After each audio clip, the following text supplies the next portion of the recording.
Bonjour.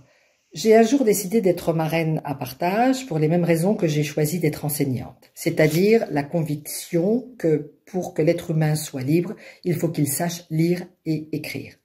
Ce sont les armes pacifiques, bien sûr, qui lui permettront de prendre sa propre destinée en main. Surtout pour les filles, car les filles sont moins scolarisées que les garçons, donc je pense que plus il y a de marraines, plus elles aussi auront toutes leurs chances dans la vie.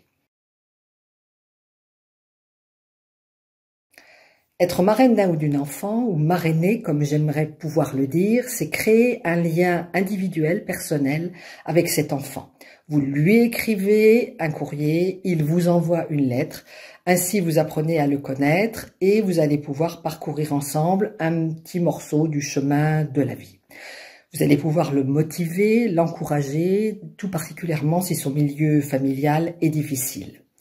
Ce contact presque direct avec l'enfant, c'est pour moi le plus et la qualité propre du marrainage. Être marraine est une des facettes de ma vie de femme indépendante qui a un jour choisi d'aller collaborer avec l'INEP à Quito, en Équateur. J'ai ainsi noué de magnifiques amitiés, particulièrement féminines, car les femmes sont bien représentées et aux postes les plus hauts dans cet établissement, montrant de cette façon un exemple que toutes peuvent suivre. Et l'exemple vaut plus que toutes les belles paroles. Au vu donc de mon expérience personnelle, je ne peux qu'encourager les femmes à se lancer dans cette belle aventure de vie qu'est le marrainage.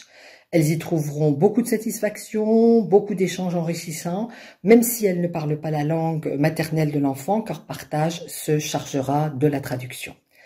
Chaque femme est tout à fait capable de s'investir dans un tel projet, pourvu que l'envie soit là, et ainsi contribuer à améliorer la vie d'un ou d'une enfant.